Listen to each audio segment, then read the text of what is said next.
От ГЕРБ към БСП, БСП връща топката обратно към ГЕРБ. Къде са парите, никой не може да отговори. В крайна сметка тези пари го няма.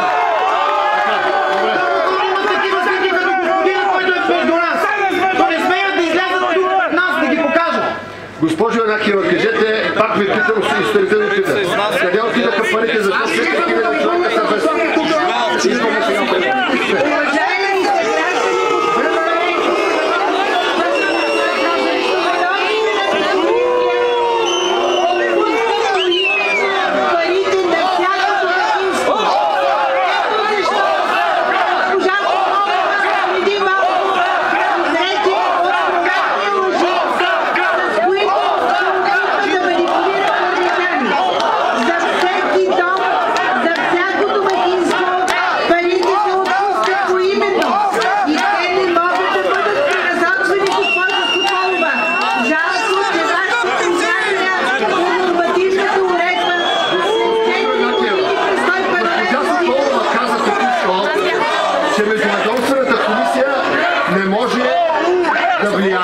Тази междуведомствена комисия просто назначава подкомисията, която взима решенията. Така ли?